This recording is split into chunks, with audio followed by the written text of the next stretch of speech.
Let's continue to pull out to God and welcome God's servants. And God bless you. Amen. Nzamushima nzamushima ibyo yankoreye ni byiza Yesu nzamushima nzamushima nzamushima ibyo yankoreye ni byiza Yesu nzamushima.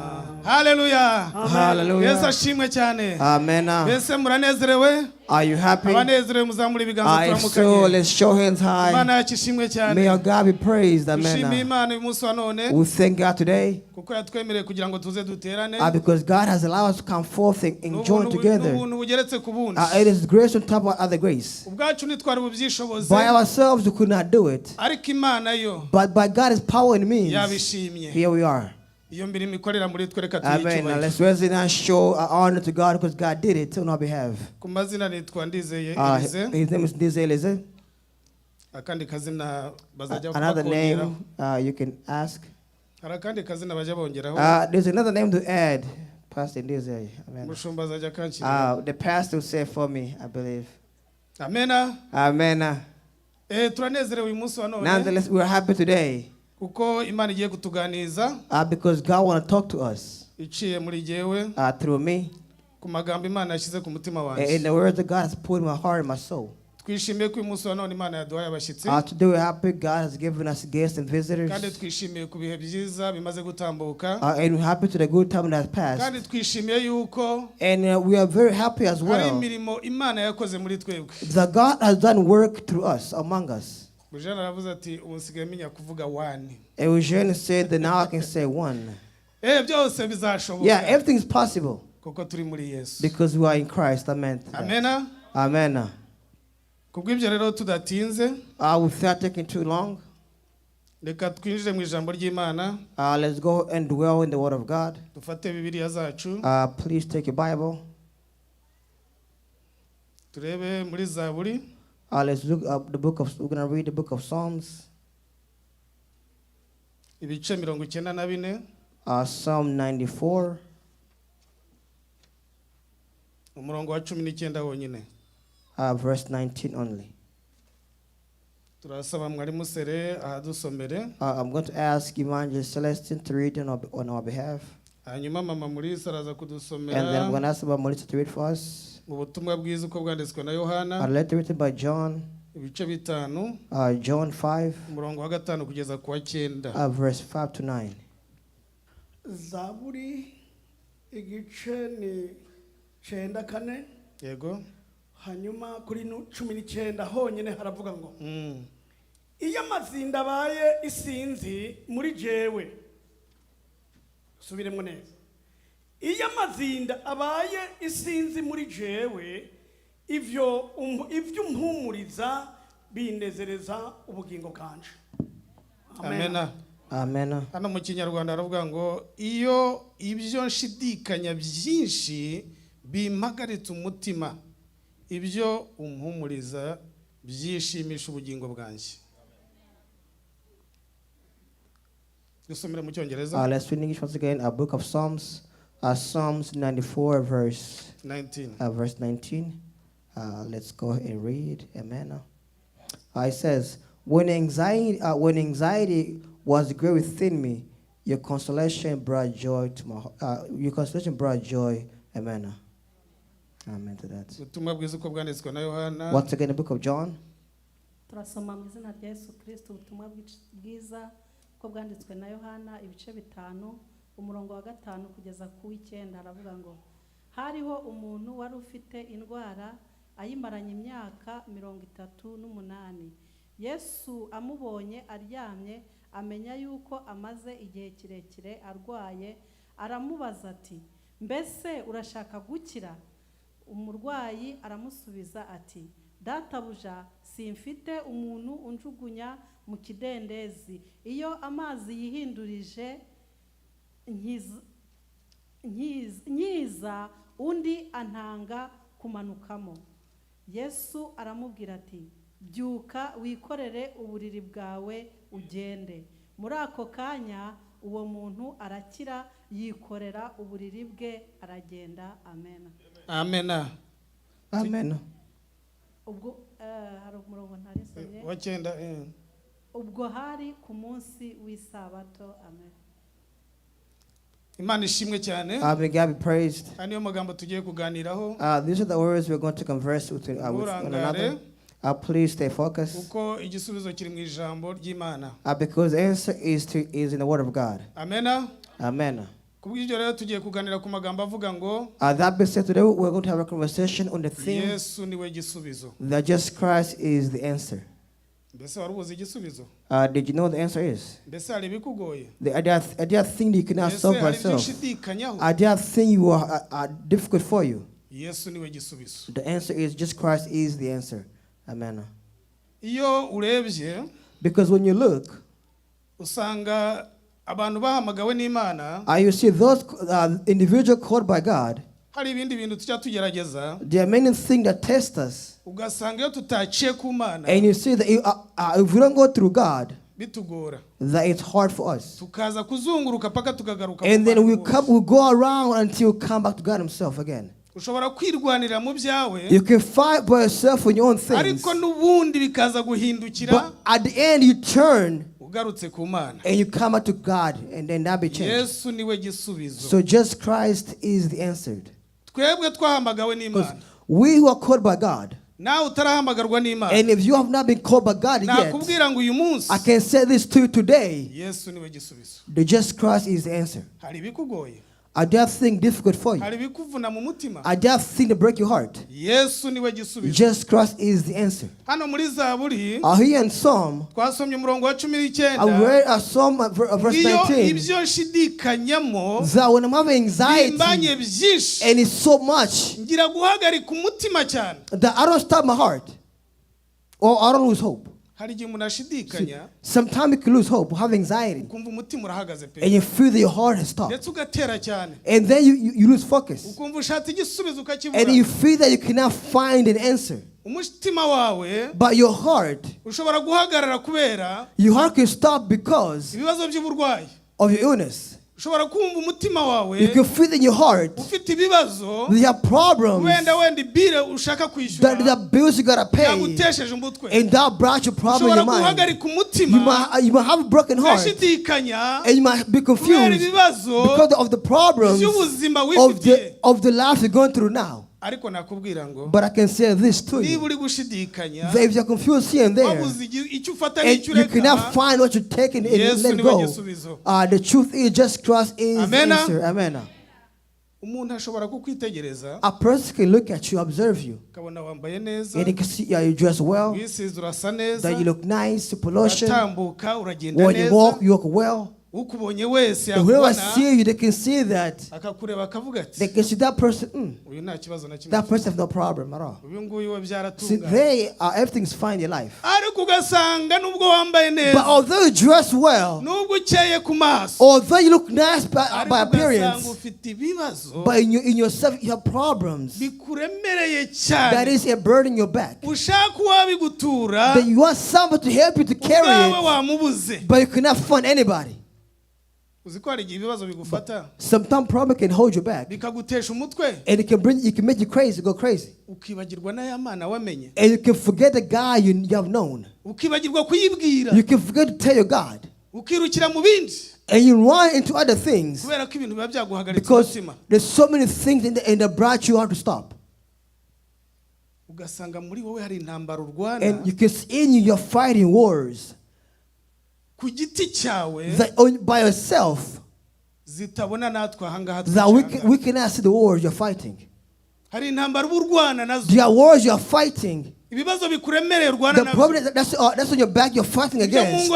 They're in your family, in your household, in your kids. Wherever you are going, you have problems. When a person they see, you can see you have no problem. So you have a suit on, have a jacket on, with a tie on. And you can say, Elise, it's fine. Although I have a lot of problems I'm going through. But because just Christ is the answer, now I'll hide it. Amen. Amen.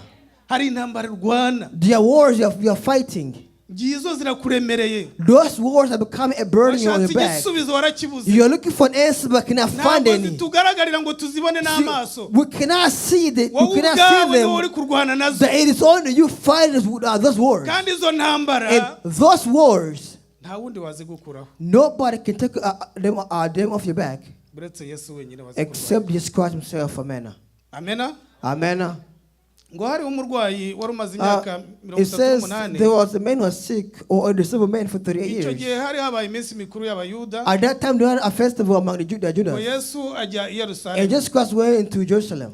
noneho ngo hafi ya Yerusalemu So near Jerusalem, ngo hari ikidendezi there was a pool. ngo mu ruheburayo cyitwa Betesida That pool was called Bethesda. aho hantu hari ngo amabaraza menshi In that location, there were many rooms. ngo harimo abarwayi batandukanye And each room had people with different illness. harimo impumyi There are the blind. harimo ibirema There are those who cannot speak. harimo abantu There banyunyutse are those who are skinny. harimo abantu bafite ibibazo byinshi There are people of different kind of illness, different problems. ariko ngo hari umurwayi wari urwaye igihe But then there kirekire was a man sick for a long time. yewe bene wabo You see, his family, bari baramenye ko ngo hari ikidendezi they knew there was a pool. kuko ngo icyo gihe ngo marayika Because at that time, the angel ngo yajyaga yinjira muri ayo mazi come down within the pool and akayahinduriza you change the pool water. noneho umuntu winjiyemo ari bwo bwa mbere Those into the pool for the first time, or those who are first into the pool, uburwayi bwose bugakira they'll be cured. They will be cured of the illness. amena Amen. noneho ngo umurwayi we baramufata bamuryamika aho That hafi sick man, y'ikidendezi they brought him near the pool. ariko amazi yakinduriza akabibona But when the water was changed, you ariko could kuko see yari it. yararwaye igihe kinini But because he was sick for so long, yagira ngo ariyegwe ashaka they kujyayo wouldn't even want to stand and go kubera yararwaye into the igihe pool. kirekire nta kabaraga afite Because he was sick for so long, abandi he had no bakamutanga power and strength to stand. But out there, passed him and they go into the pool before he could do so. ahari yatekerezaga ati nk'iki kibazo And kizarangira then he ryari asked himself that for how long would I be sick for? ariko ngo igihe kimwe But when a time came, Yesu arahagera Jesus Christ arrived. ngo Yesu ahageze ngo But when he aramubona arrived, he saw the man. And aramwitegereza he looked at the man. ngabona ko ngo arwaye igihe And kinini he saw that man been sick for so long. ngo aramubaza ati And he asked him, mbese urashaka gukira do you want to be cured? aho umurwayi gusubiza ati ndashaka gukira Instead of saying, yes, I want to be kubera cured, ibibazo byinshi yari because of some yifitiye problem he had in his life, uzi ko ibibazo bikubana byinshi sometimes it becomes so many problems in your life. umuntu yakubaza mwaramutse ukaba When a wavuga person iki asks you good morning, you say you apply other kubera ibibazo responses. byakubanye byinshi cyane Because so many problems in you're going through. nawe aho kugira ngo asubize instead- ndashaka gukira Instead of saying, yes, I want to be cured, aravuga ati yewe he said, me. iyo amazi yihindurije So when the water is changed, yewe iyo ngize ngo ndashaka now, kujyayo when I want to enter into the pool, abandi barantanga I'll let you pass me first. ariko Yesu kuko ari yabibonye But just because I've seen him and I've seen it, ngaramwegera he got close to him aramubwira ati and he told him, mwarimu Celestin Evangelistin, patira ako kabege kawe please take your bag. Yesu niwe gisubizo Amen. Find an answer. ategereje Yesu wenyine gusa Other than akaba Christ wamutabara. himself who could save him. imiryango byari byarayinaniye Family couldn't save him. ababyeyi byari byarabananiye His parents couldn't save him. inshuti byari byarabananiye Friends couldn't save him. abadogiteri byari Doctors byarabananiye couldn't save him. ngarika mugeze amubonye But when Christ saw him, ngaramwitegereza they looked at him ngaramubwira ati and he told him guhera uyu munsi that from now on, byuka wikorere that stand up uburiri and take your bwawe mat byuka The word wikorere cup uburiri bwawe and carry ugende your mat. guhera uyu munsi And from now on, urakize you are cured. byuka wikorere uburiri bwawe Amen. ugende Carry your mat and go. igarire Amen. wikorere wigende iyo nshatse kukorokeramo abantu benshi bafite inshuti zabo baca bantanga narabuze kenshi abanjungururiramwo ndakwinginze byuka ndakwinginze guhera uyu munsi urakize ikorere uburiri bwawe ugende Amen. ikorere uburiri bwawe ugende The carry your mat and go, you are cured. ikorere uburiri bwawe Hallelujah. ugende Carry your mat and guhera go, uyu you are munsi cured. And from Uwiteka now on, akugirire the neza. God has Hallelujah. said that cured you. Amen. Amen. Amen. Imana yacu ishimwe cyane May our God be praised. makofi kwa Bwana na vigeregere Applaud to God. Amen. Applaud to Hallelujah. God. Yesu niwe Hallelujah. gisubizo. Jesus Christ is Iyo the Yesu answer. yaserutse, When it comes uwo through, munsi ubona on that day, igisubizo. find an answer. Uwo munsi On uratambuka that day, you can walk, bikagenda. it is possible. Umunsi ugenda On that day, you can neza walk well, ukagenda and you can wemeye. walk well. Hallelujah. Hallelujah, amen. Imana yacu Our God niyo ifite igisubizo. has the answer. Wowe wahamagawe n'Imana, That you called by ntugashakira ahandi God. igisubizo. Do not find answer Igisubizo elsewhere, gishakira ku but Mana yawe. answers through God and God only. Hallelujah. Hallelujah, amen. Ni ukuvuga ngo It's so to say mu bukwe bw'Ikana, mu bukwe bw'Ikana that in Cana ngo hariho ikibazo, there was a problem, ngo ariko Yesu ahageze but when Jesus Christ arrived, ngo ahindura amazi that He divayi. changed the water. Amena. Amen. Uwo munsi nabo In- Yesu kuko yarahageze, Because Christ had arrived on that kandi day. ngo yahageze ku munsi wa gatatu, So He arrived on Saturday, kandi ngo nyina ngo yari ahari, and he was there. ariko nyina ngo Mariya abwira abari bahari aho ngaho But the man told those who were there, ngo icyo ababwira ngo mucyemere. whatever He tells you, accept, agree to it. Amena. I mean, whatever He Nawe said, icyo believe Yesu it. akubwira uyu munsi Whatever Christ tells you today, cyemere urabona igisubizo. accept and believe, you find the answer. Hallelujah. Hallelujah, amen. Ngo uwo munsi And on that day, ngo amazi ahindura divayi, ngo the water was babona changed, become, igisubizo, ibyo the water- abantu barabibona. the water was changed and became divine. Amen.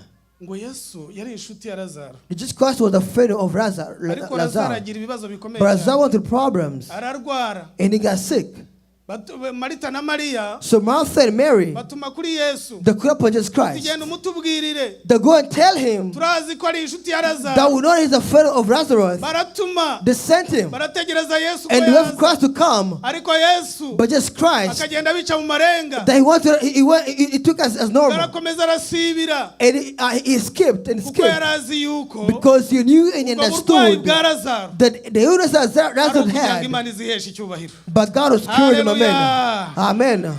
Ngo Yesu ngahageze, When Jesus Christ arrived, icyatangaje the shocking thing was ngo Marita na Mariya that Martha and Mary, ngo Yesu arababwira ati, they just got told him, ndabingize munyereka ahari, the beg you take him, take ngo him to him. byihorere They byararangiye. said, forget about it, it's finished, it's done. Erega ibi bintu nabisengeye And he kenshi, said, I pray for so long. nabwiye abakozi Imana I baransengera, told others pray for me, they prayed yewe for ubwanjye me, narasenze and I cyane, prayed by myself as none well. byaranze. But now it's finished, unfortunately, it's done. Yewe Yesu niwirirwa Jesus ujyayo, Christ, do not go, it's done. ubu byaranutse, Because now his body has rotten, byararangiye burundu, that it's done, byihorere. that let it be. Ariko Yesu aravuga ati, But Jesus God told him, mureke tugende. but let us go. Hallelujah. Hallelujah. Yesu nakubwira ati When tugende, Christ told you, let's go, wemere utambuke ugende. accept and go. Amena. Amen. Ngo nuko baragenda, So they went. ngo bahageze, When they arrived, ngo Yesu the Jesus ngo Christ, ikibazo aragikemura, the answer, he aravuga solved ngo it. Lazaro, It's Lazarus. ngavuga ijwi rirenga, He called him by his name. Sohoka. That come. uwo munsi On arasohoka, that day came. ngo nuko arazuka. And he was resurrected. Marita na Mariya Martha and Mary, barishima cyane, they are pleased. barongera baranezerwa. He once again find joy in themselves. Makofi Amen. kwa Bwana na vigelegele. Applaud to God. Amen. Amen. Hallelujah. Umurwayi Amen. wari urwaye imyaka 12, He was sick for 12 years. yarabuze He igisubizo, could not find an answer. yarabarwaye uburwayi bw'abamama, He had an illness like other mothers. ngo bumumereye nabi, There was a bad illness to him, ngo to her. yarashatse igisubizo yarakibuze, That she looked for an answer, but she could not find an Yarasenze answer. igihe kirekire. She prayed for so long, yarabuze igisubizo. and she could not find an answer. Ariko ngo Yesu But just amwumvishe, Christ, when he saw him, yumvishe her, bavuga Yesu gusa byonyine, she heard Christ be ndetse spoken. ashaka uburyo yanamugeraho She found a way to birananirana, talk to him, and she could not find it. ngo ariko we ngo arakomeza aregera, But she got close to him nonetheless, ngo yakoze ku mwenda we gusa, and she touched his clothes. ngo Yesu nawe yumva imbaraga zimuvuye, And Christ heard his strength leaving him, kuko yahuye na Yesu, because she met Christ, igisubizo kirabakira. and she found answers. Amen. Hallelujah. Hallelujah. Amen. Yesu niwe gisubizo, Just Christ is the answer. wishakira ahandi kure cyane. You don't look for answer Hari igihe elsewhere. abantu twirwanirira, Sometimes we can fight for ourselves. tugashaka izindi nzira, We look for the path and the means, ariko izo nzira zikagera aho but zikanga. all this path you're looking for not possible. kubera ko twarebye Because we are looking tukavuga ati Yesu maratinda and we say the cross is taking too long. ugatinze Because it's taking too long. reka nshake abapfumu But say, let me look for witchcraft, Reka witch nshake iyindi doctors. nzira. Let me look for other path yaba iy'ubujura yaba iy'ubusikama where there could be scammers or byose the other ways. ukabyinjiramo You enter this path. ariko nta handi uzabona igisubizo But in truth, nowhere can find uretse answers kuri Yesu wenyine. other than Christ himself. Amen. amena Amen. Yesu tuma dusa neza The cross make us look waba good. uri mu bibazo urwara intambara You go through war, you go through agakomeza problems. akagusiga isura yawe But he igasa gives you neza lotion, make you first look good. icyo kibazo cyawe azagikemura. The problem you're going through, Christ will answer it. amena Amen. ngo uwari impumyi And the one who was blind atabasha kubona and they could not see. uruturuma byaramugoye cyane. Maybe it was hard for them. burya birababaje kugira ngo uri impumyi It is very sad when you are blind utabona isuku imeze and you cannot see how the world is, how the world looks. utabona umubyeyi wawe uko asa You cannot see how a parent look like. utabona papa na mama uko You basa cannot see your mom and dad how they look like. urumva atari agahinda gakomeye. It is very sad. tekereza nkawe bikuriho So think about it yourself. If it happens to you, think about it. hagire uwuhumiriza yumve Think about it. Close your nta eyes kintu for na a kimwe sec. ubona ku isi And you cannot see nothing. You can see humiriza gato nothing. mu isegonda rimwe See, gusa for a ukuntu second, bimeze think about how it looks like. ako gahinda kakubayeho. See if that comes through you. ahari yari yarasenze amasengesho menshi But he prayed for so long. ariko Yesu ngamubonye But just God saw him ngo igisubizo kiraboneka and he found the answer. ngo nawe arahumuka And I could see. atangira kubona ko ibintu bimeze And then he could see that everything was well now. haleluya. Hallelujah. Yesu niwe gisubizo. Jesus Christ is the answer. ntabwo nsobanura byinshi cyane. I'm not going to go into many words. Yesu abwira abigishwa bati But just God told his muze twambuke disciples tujye hakurya that let's go across ngo binjira mu bwato and go into the boat. bamaze kwinjira mu bwato Once they entered into the boat, ngo Yesu arisinzirira Jesus Christ slept. amaze gusinzirira Once he slept, ngo ubwato bwenda kwinjira mu mazi the boat was in water in the baba sea. abigishwa batangira kubona ko The bagiye disciples, gupfa they saw that they were going to die. ubwato bwinjiramo amazi The water came into the boat. baravuga ati turapfuye They said, birarangiye no, we're dying now. batangira kwirwanirira They started fighting, they fought for themselves. bakuramo ibintu bimwe bari bafite They bashyira ku removed ruhande all they had in the boat and threw it out. barabijugunya mu They threw mazi offshore into the boat kubagira ngo barebe ko ubwato to see that maybe the butajya mu boat mazi could not sink. ariko barwana izo ntambara But they're biragorana fighting war for themselves. nawe hari intambara uri kurwana byakugoye The war you're fighting for yourself is hard ariko ngo for you. baza kwibuka But yuko they remember that bari kumwe na Yesu. they were together with Christ. Amen. ibibazo iyo bigucanze wibagirwa ko Yesu uri kumwe nawe When you're confused, you forget that Christ is with you. ngo bibutse ko bari kuri So mwe na Yesu when they remember that Christ was with them, ngo bamubwira ikibazo gihari they told him the problem. ngo Yesu ngaturishe And just Christ brought stillness. haleluya Amen. He brought stillness to the ocean. tuza He brought stillness in the ocean. ndahari He said, I'm here. haleluya Hallelujah. uyu munsi Amen. Yesu arahari Today Christ is uyu here. munsi dufite Today umugisha we have blessing. kuko uyu munsi wa none twaje mu Because nzu today we have y'Imana come into the church. mu nzu y'Imana urahakirira In God's house we find cure. haleluya Hallelujah. iyo Amen. Mana yacu Our God. mureke dukomeze tugendane nayo Let's walk with him nonetheless. iyo ugendana n'Imana Because so long you walk with God, usa nayo you look like God. Amen. kandi iyo ugendana nayo And when you walk with God, ibibazo byawe your birabikemura problem, God gives you answers. kandi iyo ugendana n'Imana And by'ukuri when you walk with God in truth, ushira ubwoba you have no fear. Amen. amena Amen. umera nk'intare You become like a lion. kumva nta bwoba ufite You are fearless. umugabo umwe ageze mu ishyamba A man once was in the jungle. ari kugenda yabuze inzira yayobye When he was lost in the jungle, ageze mu ishyamba when he was in the deep in the jungle, biramucanga cyane he was confused. noneho mu gihe hageze And mu ishyamba hagati once he got into the jungle in the deep, atabona epfo na ruguru he could not find south and ngagira ubwoba north. bwinshi He was afraid. ngako kanya And in that moment, ngabona intare he saw a lion. kandi intare ishaka kumurya And that lion wanted to eat him. akenshi intare iyo ikubonye irasama Usually, when the lion sees you, he opens his aravuga ati mouth ndapfuye and birarangiye say, I'm dying, I'm dead. ariko He said. yibuka yuko But he remembered that Yesu that Jesus amuzi Christ knows him. ngavuga And ijwi rirenga He called he ati said a name. Yesu He said, Jesus Christ nabara that saved me.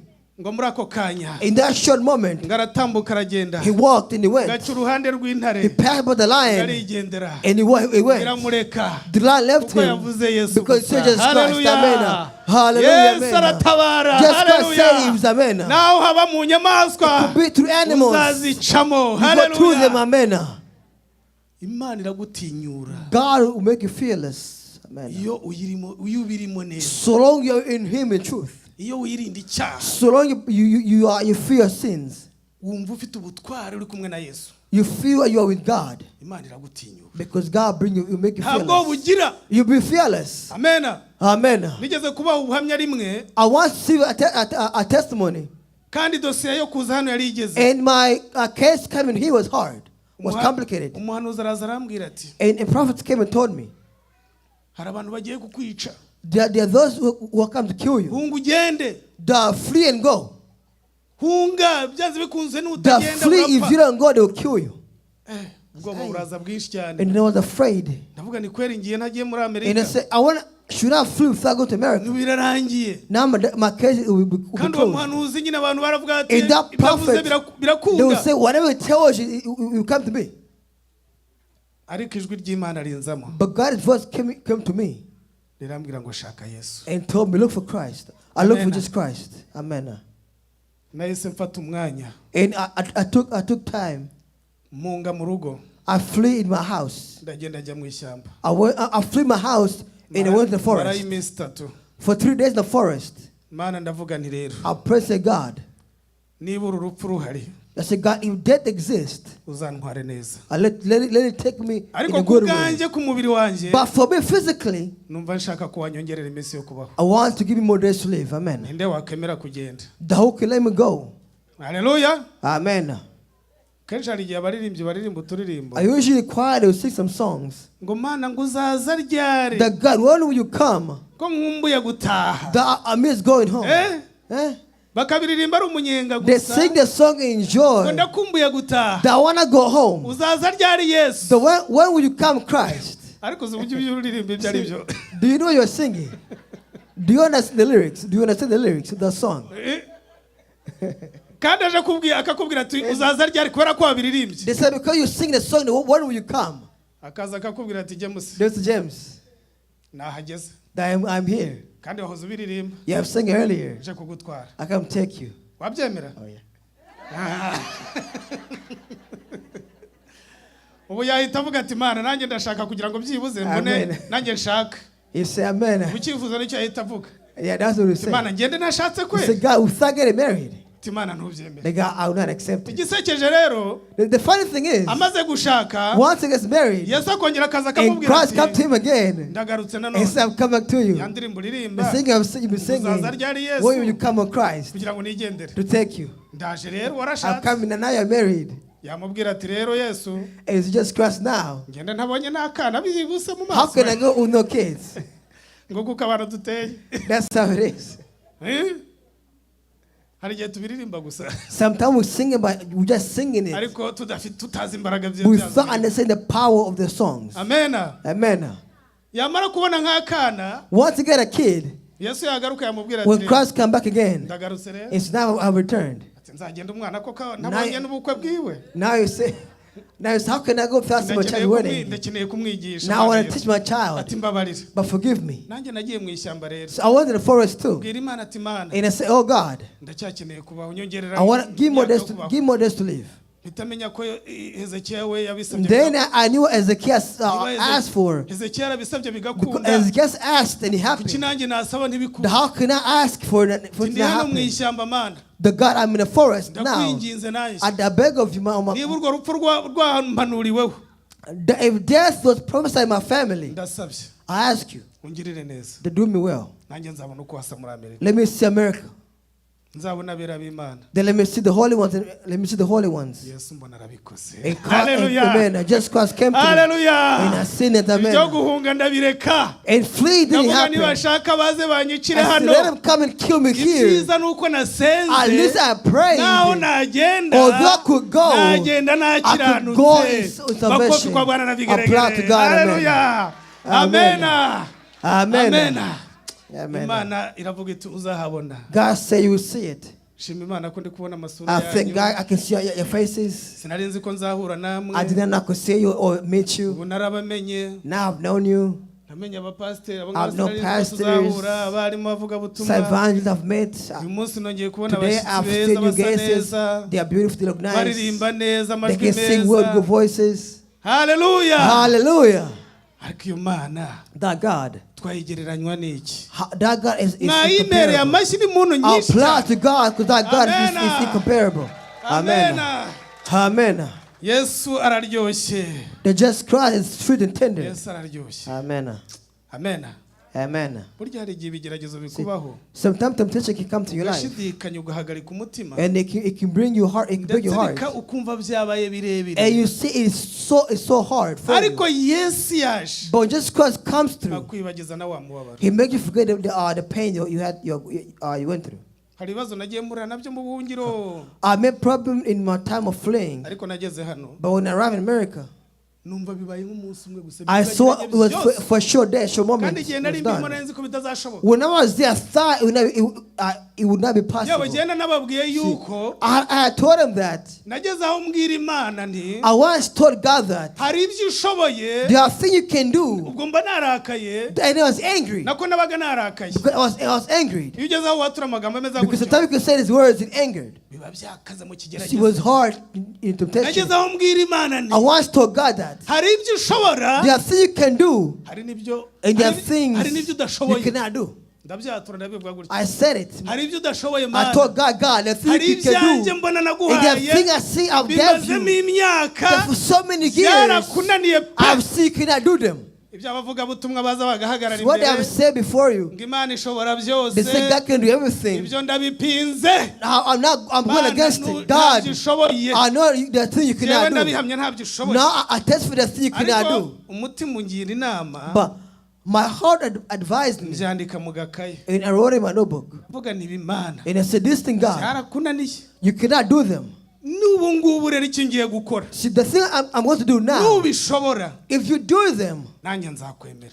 I will say you are Ako God. gapapuro That paper, maze kukandikaho ibyo byifuzo. once I wrote it in my Nagenda notebook, mbimanika hejuru ku nzu. I put it on my room. Ndavuga nti n'igihe I nzaba hanged ntari it. hano. And I said, when I'm not here, Mana uzajya ubisoma. God, I want you to read Nanjye them. urazi inzu zo muri Afurika. You see that at home in Africa, Ziba zifite ahantu imyenge. you have to be hanging clothes. Naragenda manika hejuru. I hang it in a room.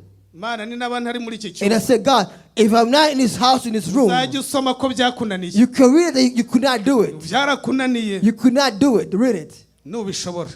But once you can do it, Nzahaguruka ngukorere. I will stand and serve you. Haleluya. Amen. Ariko Imana ntibura uko igenza. Haleluya. But God has his Yesu own iyo way. yaje. Just go once it comes Byose through, birashoboka. everything become possible. Amen.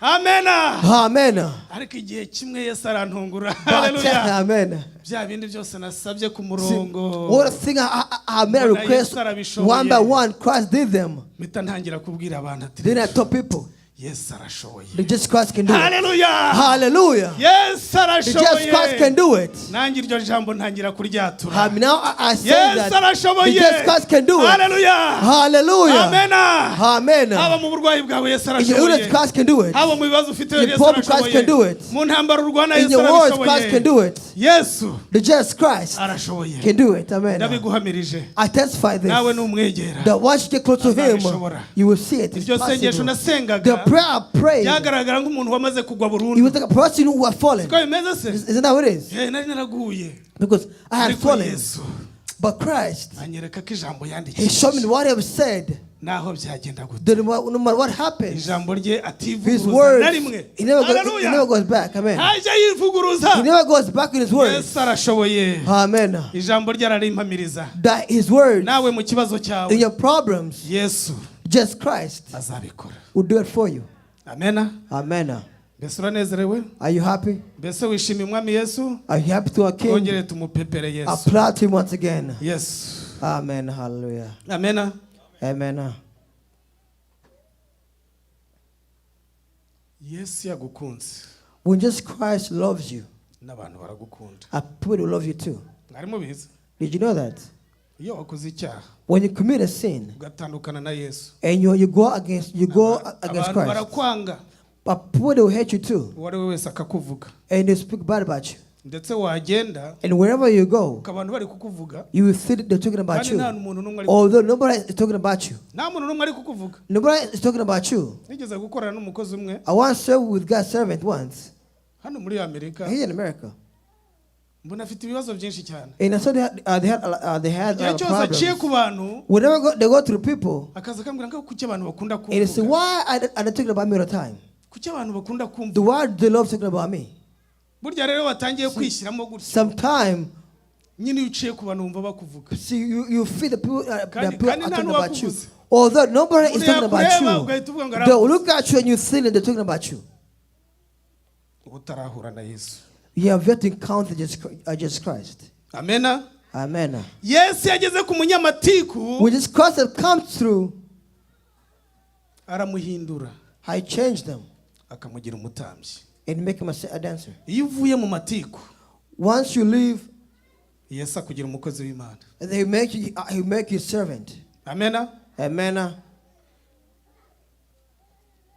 iyo ugira amahane If you have blessing ugahura na Yesu and you meet Christ, Yesu aguha amahoro. the cross bring you peace. umuntu ugira amahane Those of life, akenshi abura amahoro mu mutima usually they don't have peace in your ku heart bintu bimubabuza nta mpamvu. because they have no reasons. ariko iyo uhuye na Yesu neza But once you meet Christ, aguha amahoro I bring gatuza. you peace. Haleluya. Amen. Yesu niwe utanga amahoro. Because just Christ brings you peace. iyo umuntu ari indaya When a person is the prostitute ugahura na Yesu and you meet Christ akagukiza uburaya and you save you from commit adultery, ahita bihinduramo kurama. you change to believe long. Amen. ukarama. And you live Haleluya. long. Amen. kuko wahuye na Yesu. Because you encounter Jesus Christ. Amena. Amen. ntubukishwe n'uburwayi bwo mu buraya. You will not be killed by illness through prostitution. No. Amena. Amen. ndagira ngo mbasabe I'm going to ask you, dukunde gusenga let's love to pray tuzasaze so we can get old nka Simiyoni like Simeon. yashaje akikiye Yesu. When he got old, in Hallelujah. Christ. Amen. dushishikarire gusenga Let's continue praying natwe tuzasaze so when we get old, duteruye umwana turi kumwe na Yesu that we can be with Christ. nkuko Simiyoni yashaje Same way Simeon got old, ngakikiye Yesu. they was carrying Christ. Amen. ateruye Yesu. They was holding Christ in his hand. Amena. Amen. twifuze kuzagira iherezo ryiza. Let's wish to have good ending. Amena. Amen. narangije kandi I'm done. ndagushishikariza kugira ngo ukunde Yesu. I wish for you to love Christ, Yes, Jesus Lord, Christ, yes. because Jesus Christ Ufite is ibibazo the answer. bikubabaje. You have problems. ufite ibibazo bikumaranye iminsi. You have problems so long. ufite ibyo ubona ushidikanyamo You have things you see you bigutera cannot gutuma solve. umutima uhagaze. That bring you your hari heart to ibyo stop. wasengeye byananiranye nk'uko The nanjye thing you prayed for, the same way byarananiranye. I prayed for. ndakubwira nti Yesu I said this to you, that Jesus Christ, arashoboye. He can do it for you. urashoboye mwami Yesu ndabizi urashoboye kandi ntacyakunanira. urashoboye mwami Yesu ndabizi urashoboye kandi ntacyakunanira. urashoboye mwami Yesu ndabizi urashoboye kandi ntacyakunanira. urashoboye mwami Yesu ndabizi urashoboye kandi ntacyakunanira. wumva yakegera Yesu kugira ngo amuhe igisubizo. If you don't get close to Christ, hano ni ku you find rest. kidendezi uyu munsi wa none. Because today here is at the pool. ngwino nawe uba uwa mbere. Come forth and become the first. wegere hano hafi Come close by the pool uhure na Yesu. and meet Christ. byarakugoye Maybe it was hard for you. wasenze inshuro nyinshi You prayed for so long. warwanya izo ntambara wenyine You fought war on your ariko aho own. bigeze uyu munsi But now, maze kubwirwa ko Yesu ashoboye. so that Christ can do it, ngwino dusenga Imana. come so you can pray. Imana iragutabara Jesus Christ will save you. kandi God will Imana save you. irakugirira neza. God will bless you. ngwino uhure na Yesu. Come and